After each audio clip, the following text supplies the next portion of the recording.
No, my name is Tanner Miller. I'm the ag teacher at Perry High School. Just finished year 5. We've been feeding broilers the whole time that I've been there, and I've helped some other ag teachers as well through a few minor experiences as well. To give you an overview of what we're going to talk about: common misconceptions, housing and facilities, bedding, feed and additives, water, selection and culling, as well as other applications. Certainly there are some things that I have overlooked or missed out on here as I put this thing together. So hopefully I've got some notes here to support those and give you guys a little better idea on what this looks like for us and how we can offer some suggestions, or I can offer some suggestions to other teachers to implement as well. It's a really cool deal. I really enjoy it. It's probably more simple and easily understood than some other projects that we work through. So we're going to start, and I don't really know enough how to use this, with a poll. Anybody that knows how to use this? Can I click this? As a touch screen? Okay, hold on. But first, obviously there's experts in every barn, and I have some parents that are experts at this, or so they thought, and we've had some really great learning experiences on what this is and poll. So if you've never fed broiler projects, if you will, raise your hand, just so I know. Okay, so we have some. If you've fed a couple pens but feel like your knowledge is really base level.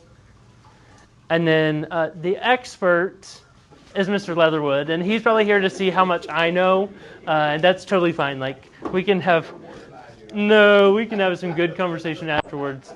But I'll tell you that I stepped in as just a beginner that had no idea probably what I was getting into.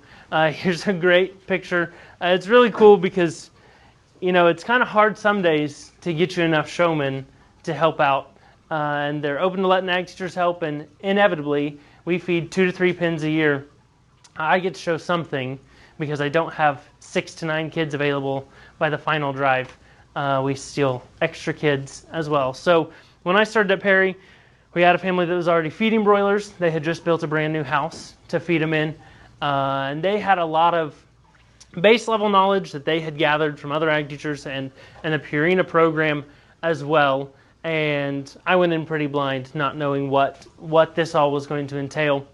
But through a collaborative effort, of course, and my knowledge of livestock and feeding and just general selection, we've worked together, and they've had a lot of success the last couple of years. 3 times reserve at Tulsa and once grand.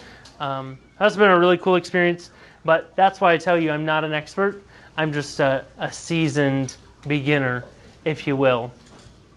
So I wanted to start real quick because I know when we say broilers, when broilers were brought to my attention after the interview, of course, that there was some kids that got really serious about that. There were a lot of things that popped into my mind about what that was going to look like, and probably some misconceptions. So I know this may be kind of weird, and probably my gear is more towards educating high school kids. But if you will, talk briefly there with your table, what is it that you know about broiler projects? What are some of your reservations as it results or as it relates to dealing with broilers? And we'll share a couple of those out here in just a minute. So somebody can be a spokesperson for each table. I just want to get some ideas, and then I've got some here that I had as well, if you'll just take a couple minutes there to talk about that. Okay, let's start in the back. Taryn, what do you have to offer? Forgive me if I'm wrong, I'm new to this. Yeah. But at Tipton, I guess everywhere, you don't get to pick your chicken. So I feel like it's the lottery. You don't know what you're going to get. Absolutely. There's a lot of luck that goes into the batch that you gather, and we'll talk more about that in a minute. Somebody over here, what do you got? Temperature control. Temperature control. It's super important and often overlooked. Up here, you guys got anything? It's kind of a concern of ours that a kid has the right facilities to do Right. properly. Yeah, so it's a big thing that we deal with. So common things that I have heard over the last 5 years, it's easy to do. A lot of people, even within our own community, they're like, oh, they won the chicken show again? Well, that's really easy. Wrong. It's cheap. And I guess relative to other livestock species, it can be more affordable. But if you're going to do it right, in the show setting, and if you're going to do it to try to be competitive, it's not real cheap. There's a lot of secrets, and I'm going to tell you a lot more today than I usually tell people, just because I've got that relationship with that family, and we've really come a long ways. But I could also tell you that I could point you to resources where all of the information we have is coming from. So the awesome part about broilers, in comparison to other livestock species, in my opinion, is they're so commercialized, and you can find so much commercial research and take it and try to apply it to your students' broiler projects and make corrections and changes and really see some good results. You need a rabbit. I heard this more time in the first year. Well, you guys probably have a rabbit in there with your chickens. No, we don't. And maybe, and I know a family that has fed them successfully, and they say that that's the key. That's the difference in them being competitive and not. Intermittently, perhaps they'll keep those birds stirred, but nothing will stir them and keep them up and eating like a person in the pen, dare I say, with something to motivate them to get up, whether that be a broom or a fly swatter or anything of that nature. That's a nice addition. Misconception that you cull by weight. By no stretch of the imagination do we cull by weight, but so often, and when I help other ag teachers, that's the first thing they want to do. Well, we're just going to weigh them and kick some out. And we'll get more into that later and how we use weight to influence our decisions. But if that's all you're doing, I'll tell you that they never weigh a bird at a show. So you're wasting your time. And then finally, that it doesn't require skill. It goes back to it's easy, and it really isn't that easy. But that's something that I love about this. If you'll become a student of the craft, it's something that just about anybody can kind of gather up here. And before we move on, if you have a question, please blurt it out. This is as informal as it can be. I didn't make any handouts. I'd love to share this with you if there's anything in it that you want. It's really just my thoughts and opinions as it relates to this. Can I interrupt you? Yes, by all means. Okay. Because you said something, and I'm liable to forget. Yeah. I've never been involved with the Tulsa Yeah. thing. I really haven't been involved with this much, but we do have some kids. We have a county broiler show. And I know we're doing it completely wrong. I don't know, they've been doing it for 20 years or longer. Right. They weigh them. We get a judge every now and then, and I don't know. I don't get the judges. I don't have anything to do with it.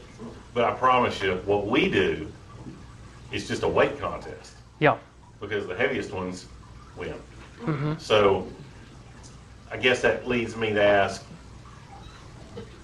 who do we find that can come judge these that's not just going to do weights, I guess? Mr. Leatherwood is a great option. And is there... He can really take care of it. What do we need? Do we need to take that out of our... Well, and I would say, and Mr. Leatherwood might have other ideas, weight has not ever influenced the birds that we show.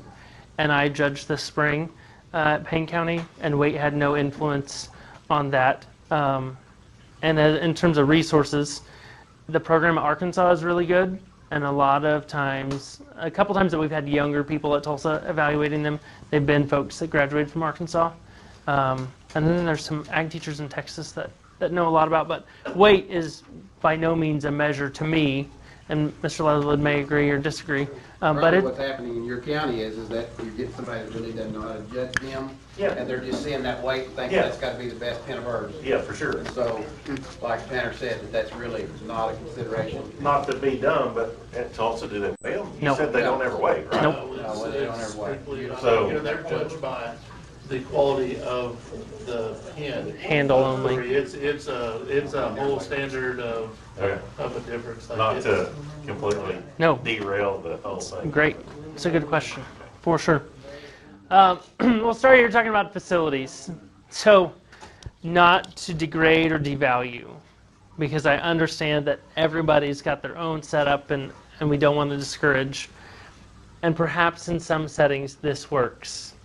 But if your goal is to show them at the Tulsa Fair, your county stock show, or the districts that have started adding them, outdoor chicken coops are not going to cut it anymore. We need to be fully enclosed, insulated, have an AC unit and fans, good ventilation, plenty of space, and a thermostat. So I'll talk through a couple of those briefly. So I've got 2 sets of students that do this. Like the one I said, we have a barn that's built specifically to raise broilers. The other, Grandma had a storage shed, 10 by 12, in the backyard.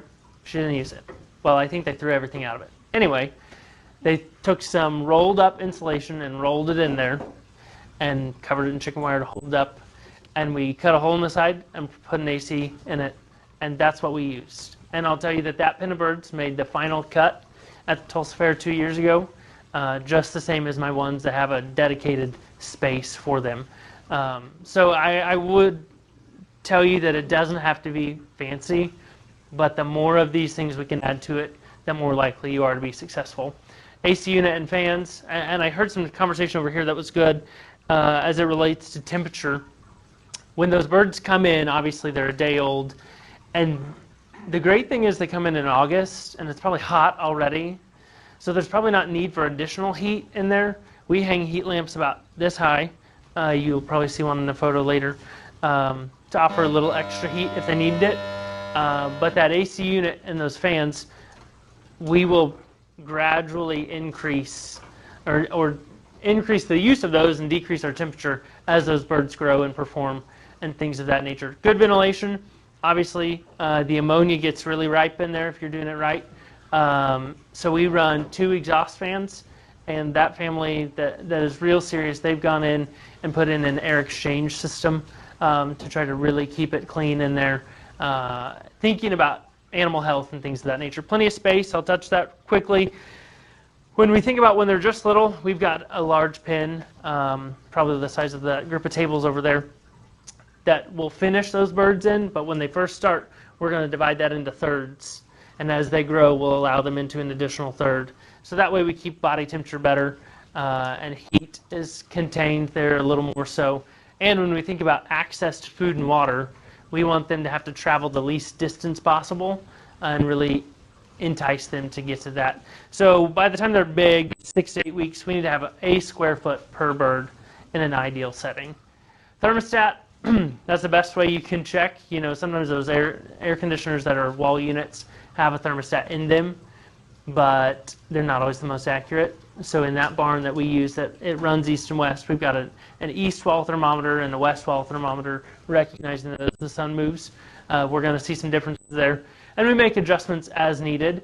But even in our little backyard storage shed, we kept a nice thermostat in there just to make sure that we were where we need to be to do that right. And I've heard of people that are using electronic deals so that way they can monitor from their phone, and I mean, get after it. It's just like anything else. You can put into it as much as you want.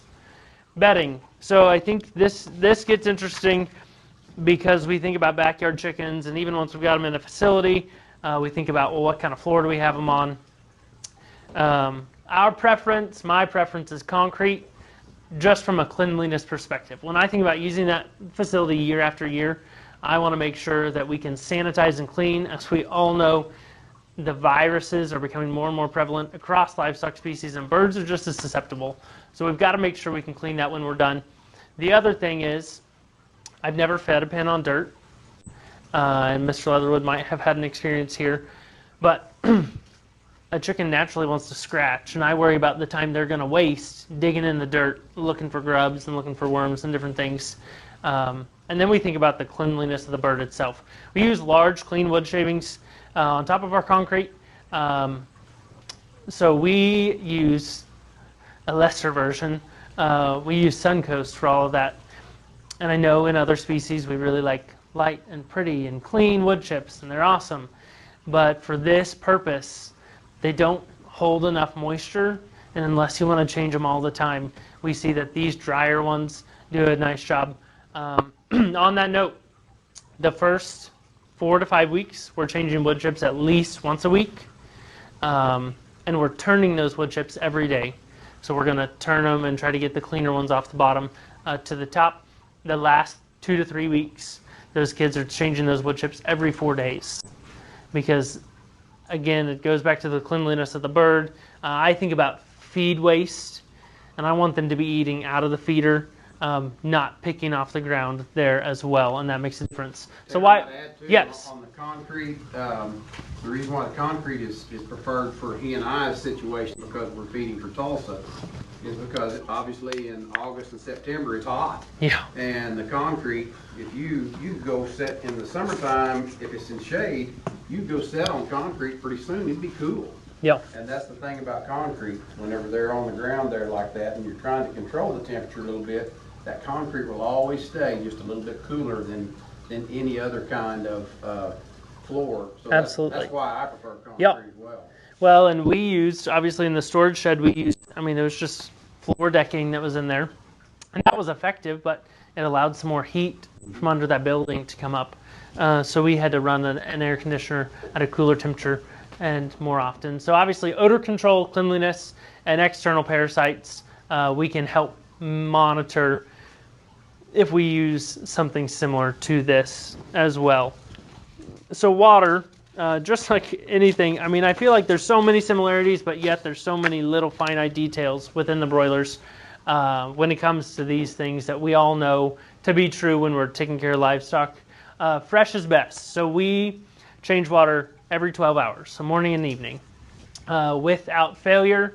And I know those kids would probably get a water bottle upside their head if it was dirty when you went out there. So to keep it cool, because that's something, as I've read through some research and visited some large commercial poultry operations, the unique thing that they can do that we have not mastered, and maybe somebody in this room will, and that'd be awesome because I'd love to come look at it, they're utilizing running water. So that water runs through that barn in a little system. And Brent Bolin down at Idabel, he talked about how the noise of that helps keep them up there and drinking, which I think is kind of interesting. But also just making sure that's clean and fresh all the time because it goes through a filtration system on the other end before they loop it back. We don't have that convenience or luxury, and we've tried some different things to simulate that, and they haven't been effective. But we keep that water cool using frozen water bottles that are changed every time we water those birds. There's some different strategies here when we talk about additives to water. So one such that I've been told by a couple teachers and guys that have been competitive at this involves the use of Pedialyte the first 24 hours as an additional source of hydration. So they've had a really stressful 24 hours, especially depending on your mail carrier or how late in the day your parent finally goes and picks those up. I really love those phone calls at school about noon because those things probably should have been picked up right when they got dropped off at 4:30 in the morning. So we've tried this. We haven't seen a huge difference in the use of Pedialyte versus other electrolyte forms that we utilize in our water there early on. There's poultry vitamin packs that we utilize. By all means, do your own digging on those. It's hard at times. I feel like with my students, we're getting to a point that there's only so much you can do before it starts to work against you. And it's hard to know how much influence these little things have on it. Electrolytes, we'll talk about that some more when we get to show day. But we utilize electrolytes throughout the process, just as a smaller quantity than maybe we do in that final push there at the end. Show day hydration is absolutely key, and I think that's oftentimes something that we as ag teachers kind of forget about, maybe. I know I do. And I was talking to Mr. Middlestat one day when he said, you've had those kids in there or a parent or somebody in there stirring those birds every 3 to 6 hours their whole life to make sure they're up and drinking. You're going to stress them at home to Tulsa or wherever your destination is. Put them in a cage at 8 a.m. and they don't show till 1. Are you as intentional with your stirring throughout the day there as you are everywhere else? Or are they just losing all that water that they had when they got there throughout the day? So that's something that we've kind of had to change or be more intentional about, I guess I should say, as we go. So we do use a big water like this, and it works pretty well. So we start with a little 1-gallon can and move up. So I'd tell you that the height of those matters. Those birds, especially as they get bigger, they don't want to lean all the way to the floor to get that water. So we use 2x4s and block them up as they grow, and that really seems to be effective. In a pen of that size, if you will, over there, we're going to offer more than one watering station because we want it close and accessible in order for them to get to it and really get some water in them all the time. So feed, I'll tell you a little bit about a feed trial that we did there at school, which was really informative. But again, fresh and consistent is absolutely the key there. And the problem that we find is your local feed store may or may not carry anything that you can use. And having those conversations with them about the fact that, yeah, I'm going to go through a ton so I can feed 100 chickens.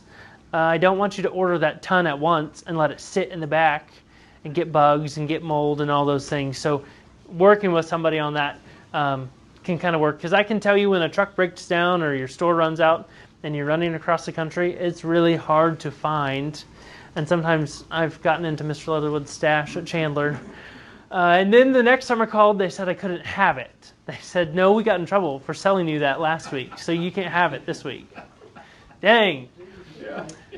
But I get it. I mean, it was poor planning on our feed store's part, really. So our feed trial, I'll touch on that briefly. So we use Honor, ShowRite, and ADM Meat Maker. And those were selected because they were accessible and they were the most similar, kind of, on paper. And I'll tell you that our results showed that the ShowRite and the Honor, if you could get your hands on the ShowRite, really there was not a great deal of difference in gain or in muscle mass by measure.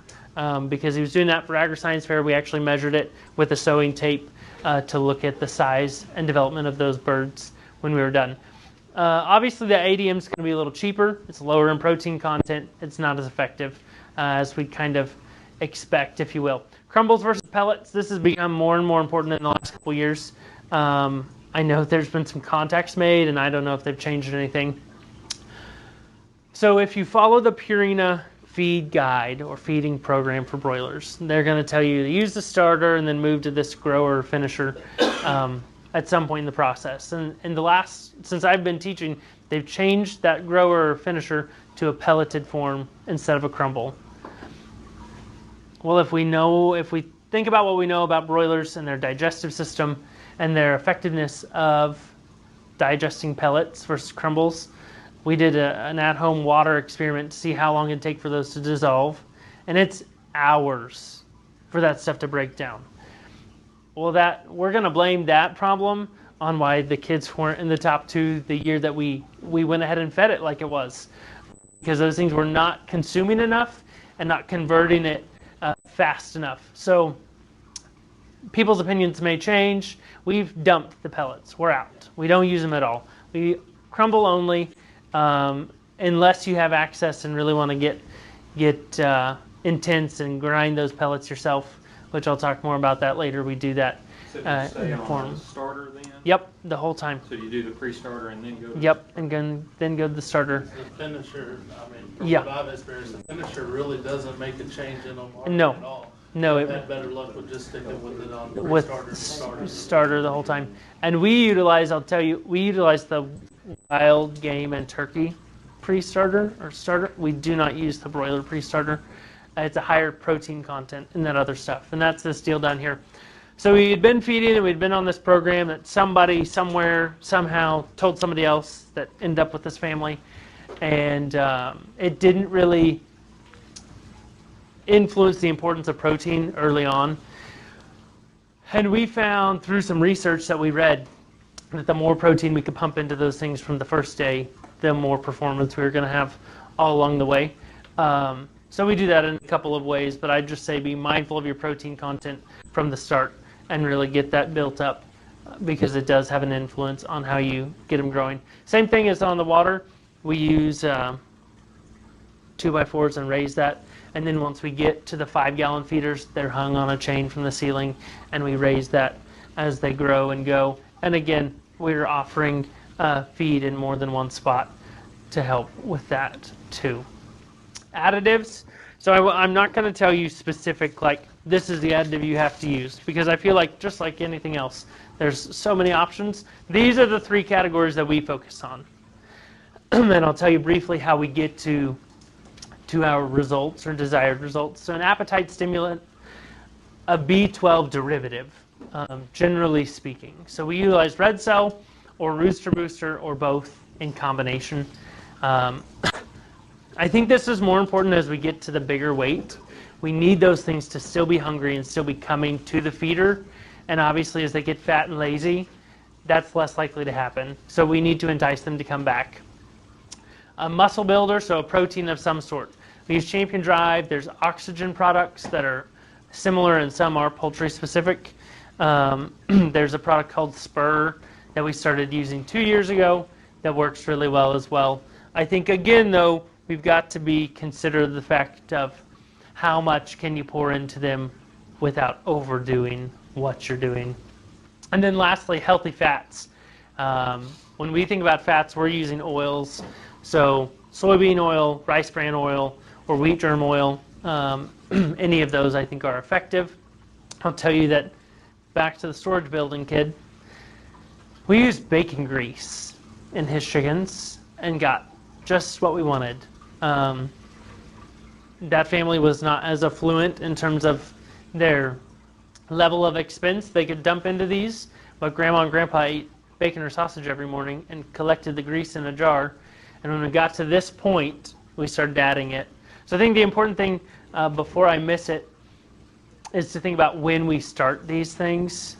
So we personally, and everybody's got their own approach, but at Perry, we go ahead and do this at 3 to 4 weeks is when we're going to start with an additive. And we use it kind of as a treat. The grandma that mixes it up for us most commonly, she calls it their snack. And when she goes out there on her shifts, that's when she feeds it. So they're not getting it all the time. Obviously, we still need them to be eating, but this is a good way to entice them to go ahead and get up and eating. And we really have seen some good effects from these things. I'll speak real quick on the grinder here. A lot of these protein supplements are in pelleted form. So again, and they're in a really tight pellet, as everybody in here probably well knows. So we did invest in a grinder, they did, last year. It's important that you don't get it to a fine, because obviously then it's still going to go to waste. But just getting it to a coarse grind, like a coffee grinder, would probably do if you know what you're doing, to get those things where they're broken down already and they can go ahead and digest Just that. another idea. Yep. I have some students, they don't have access to that. We use a pillowcase and a hammer. Yeah. And they just put 3 or 4 pounds in a pillowcase and tie it up. Use a big hammer, just grind it up really good. Yeah. And that always has worked real good for us. And something else I might just, a suggestion as No, far as some things that we use. I don't want to get into your presentation. But Nope, get after whenever it. you're talking about some of the additives as far as the fat goes, we have also had some really good luck with using milk replacer. Because if you'll look at some of the baby calf milk replacer, it's really high in fat, but it also has protein in it. Yeah. Too. So they get fat and protein both with that. We don't mix it up like a liquid, we just mix it up with powder and feed that goes along with grandma's snacks. Right. That's how we feed that, as a snack feeding system, just for that very reason. Yeah. If you leave that out, just like the bacon grease, it'll sour and then they won't eat it. Yeah. So it has to be something they'll eat fast and get rid of.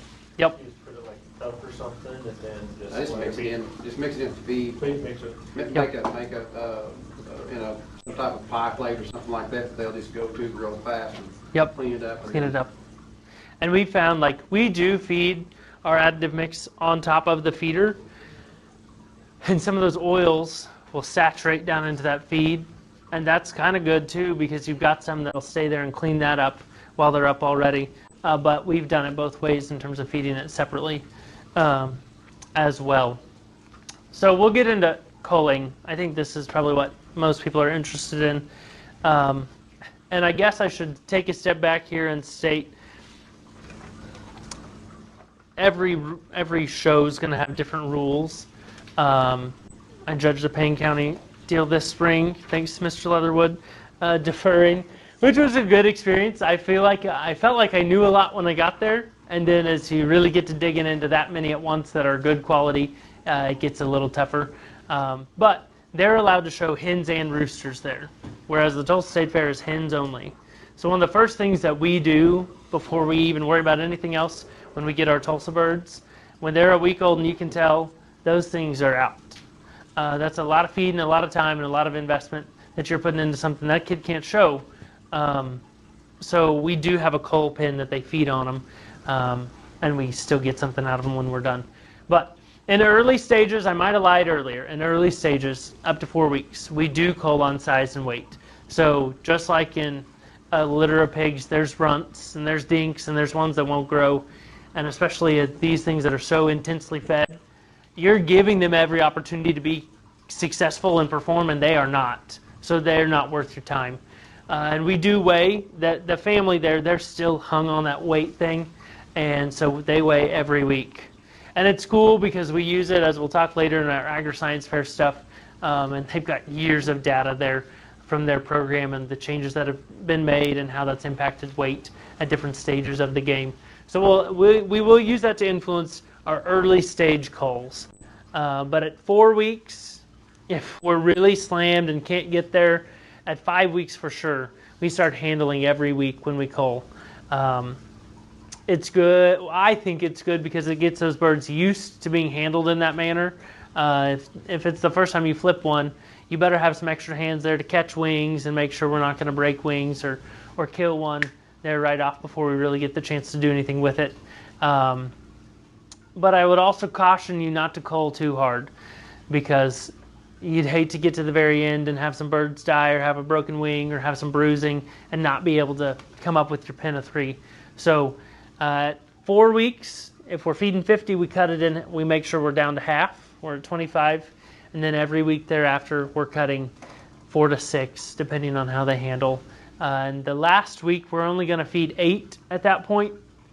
And then the day before, if I'm available, 2 days before for sure, we're going to sort us an A and a B team, and we're going to take all 6 with us to Tulsa. And we'll talk about that and how we arrive at those decisions in the next slide. I would tell you at Stillwater this spring, I handled a kid's set of birds, and I came back there at the end. He placed 4th, and he had 2 that were super nice and a lesser. And it happened to be, if you know, Ted Arthur's great nephew, and he came up to me afterwards, and he said, "Thanks, you called my birds just right." He said, "But I think you should know the lesser one is a hen." So I felt kind of stupid in the moment because I hadn't even looked at them when they had them on the ground, and it made a lot of sense. You will find that if you get roosters in a set, or if you have the opportunity to show roosters, do the same thing with the hens that you do in the fall time. Get rid of the hens because they're not going to perform in the same way that the roosters are. I say that, do that cautiously, because it may there may be some developmental differences in them as you go, but those are things to keep in mind. Maybe to add to what you said Yep. on culling not too hard, because we've all heard the term pecking order. We've all heard that, right? Some of those birds that you don't think are performing quite as well, we'll have a cull pen, and we can throw some of those over into a cull pen, and you can blink an eye twice, and those birds you cull will be as big as these others, because you separate them from getting their butt kicked, and they just are a little bit more timid, and they stay back away from the feed. But when they don't have that opportunity, they will catch up quick. Sometimes they'll catch up and really get after it, and would possibly be one of your show birds. Yeah, no doubt. Go ahead and perform. So that's, Yep. there is something to that pecking order that really makes a difference. And before we move to this, on that deal, this is another tip from Mr. Middlestat. We always have a really big bird or 2. And you know, we get to the end and we've been so excited because we got this monster, and then we have nothing to match it. His line of thinking and method of action has always been, when I go to stir, I'm going to leave him in the corner. He doesn't need to get up and eat. He's already ahead. But maybe if I let him sit out every now and then and I can get one to catch up, then I'll have some more to go with it. Because it's always so frustrating to me and the dad of this particular group of kids. We've got one really big one, or sometimes even 2, and we never can match with a third on our biggest birds, those 10-plus pounders at 8 weeks old. So selection, I tell you, it's subjective, like all livestock species. You know, I've been in that barn 5 years now, and no 2 years have been the same in terms of what wins. But the key evaluation points, and I thought I had a picture, but I guess I don't. the width of their breast, and I always measure at the widest point first, but from the front to the back, so obviously from the region closest to the neck of the chicken. I wish I had some birds, or I wish I had known, last fall that I was going to do this, and I'd have some good demonstrating photos to see what we do. Width of the breast from the front to the rear. A bird's naturally going to taper, but the least taper you can have, the better, no doubt. The length of the keel bone, so just like you have a little indentation at the top of your chest, those birds do too. So you're going to put your thumb in that and measure to the end of the keel bone there at the end of the breast. We're going to measure that way. And then the depth of the muscle. So from the top side of the breast meat to their rib cage.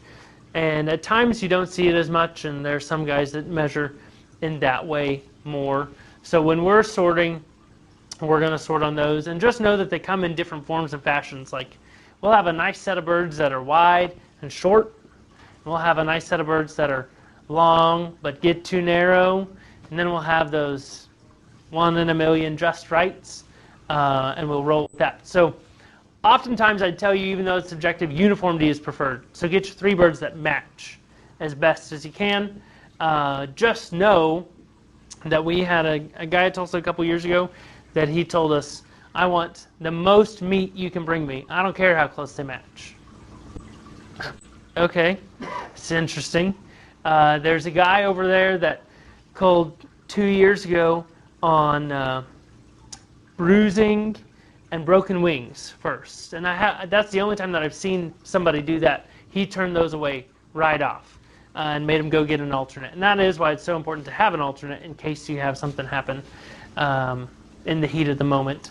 And then there's a great guy that we really like, obviously, because we win, but he does a nice job, and he always talks uniformity. And that's how we try to sort birds. But I tell you, even from a 2-day standpoint, when we cull 2 days ahead of time and mark an A and a B,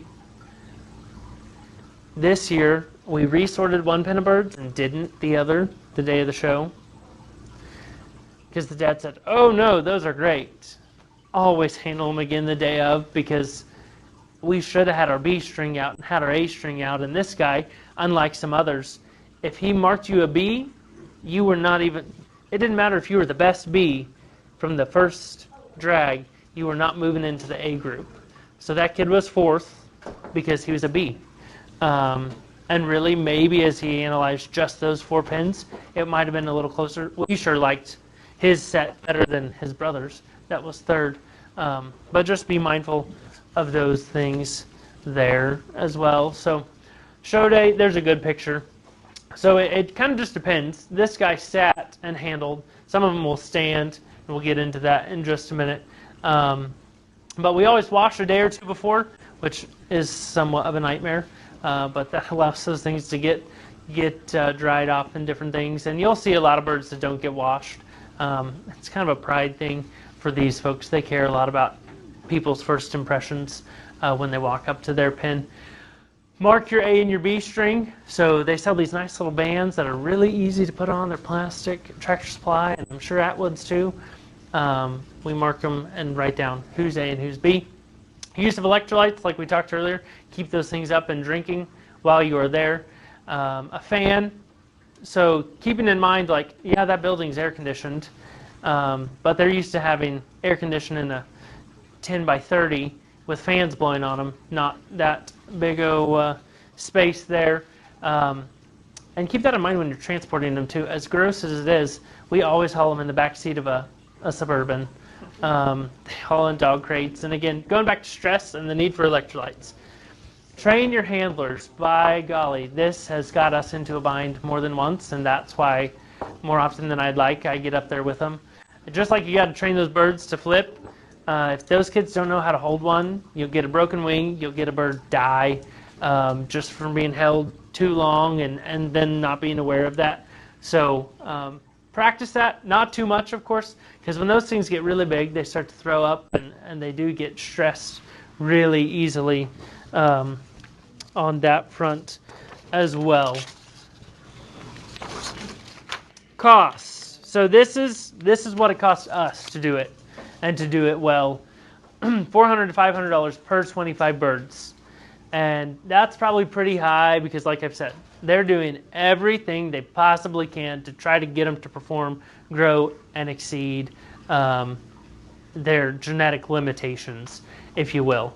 The cool thing about it is, backyard, storage shed, bird kid, 2 years ago, did everything that I told him, maybe cut a corner on our bacon grease, but really not bad. We have a guy there up close that will harvest those birds and clean them, put them in plastic. He sold those bull carcasses cleaned and ready to cook, and his mom called and she said, this is the only AET experience that he's made money on.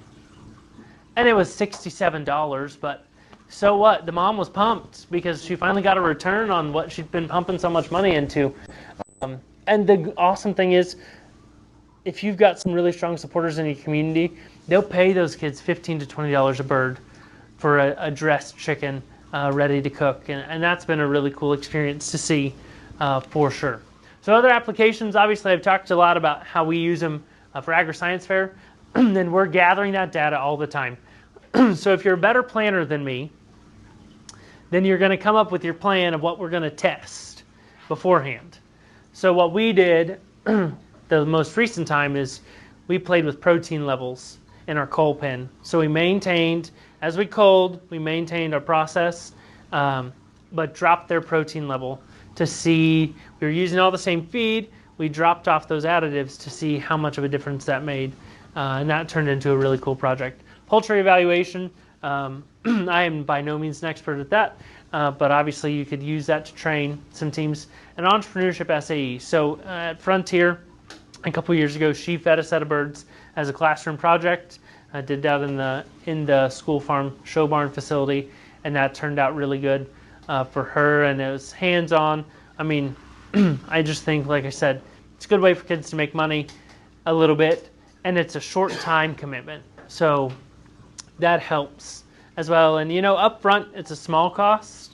Obviously, we'll get to those parents over the course of that 8 weeks, but you're not asking them for $500 there up front. You're asking them for $75 to buy that set of birds and see what happens.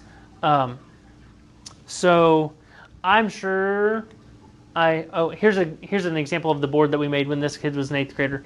And this was a feed test that we did. Obviously, it's too small to see, but I'll put this back up here when we're finished here in just a minute and let you see. You can probably tell though. So if you get up close, these were the largest birds from our trial that we had just skinned and opened up. And you can see in a photo there that ADM meat maker bird is significantly smaller than the others. But again, you can find research like this to support this project, unlike other livestock species where it's kind of trial and error and luck as well. So I'm sure I missed something. If you have questions, I'd love to take a couple. We've got 5 minutes. I'm shocked that I made that work that well. And as always, feel free to reach out. I'm glad to help you in any way that I can. I'm not an expert. I'm constantly acquiring knowledge, and that, like I said, is the great thing about these things, is you can always learn something else from someone else that does it. What's and average does it well. size requirements per bird, or how do you figure that?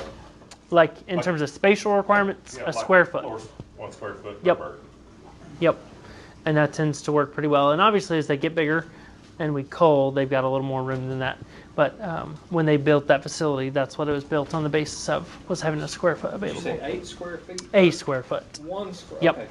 Okay. Yep. Per bird. You build a bird. I thought he said 8. So yeah, that building's for 100 because they have 2 kids and we feed 50 apiece. But and like I said, we've got it to where you can divide it and make some different pins there for culling purposes. So when you cull, you use culling one pin into one pin. Yep.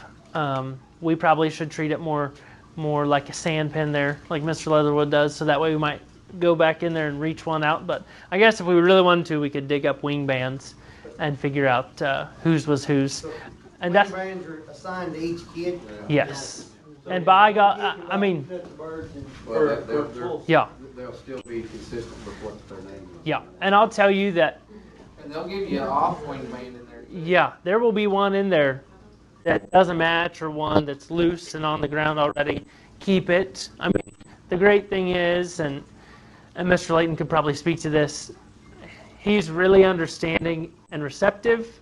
If you're honest and straightforward, like, bring it in a baggie. Like, this is one of our best birds, and here we are. It happens. The superintendent that'll go through it at Tulsa, he can look at the bird and look at the wing, and he's gonna know if the wing band was out of there early on in stages, or if It was a late, or if last minute. somebody might have, oops, this was a better bird, but it Right, was my but- little brother's, and I Yeah. wanted to make sure that I had three that equaled. He's gonna know real well, because the guy that is the superintendent over in Tulsa, I think, Joe's been, 30-something years, I think, in the poultry business, just raising them, in the production side.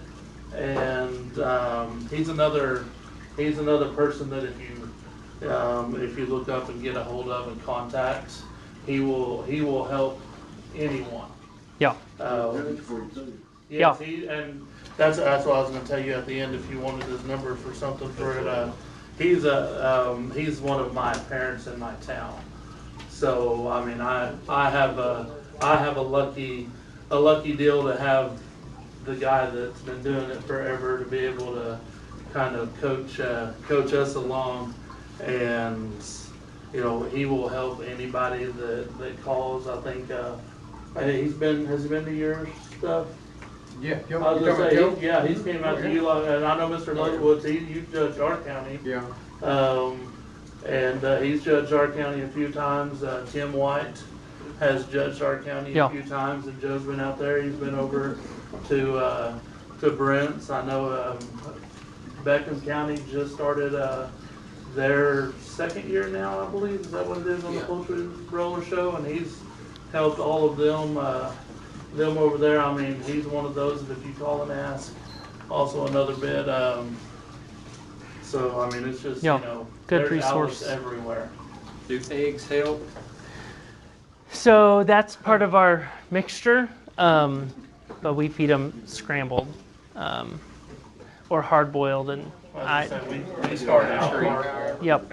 Yeah, You weren't supposed to tell us that though? I just don't. Whenever you first get them, usually. You know what? Here's the deal. If you can beat me with our own system, like, get after it. We need to get better. So it's good.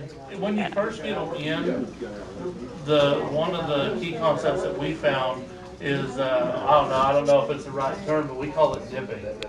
But take those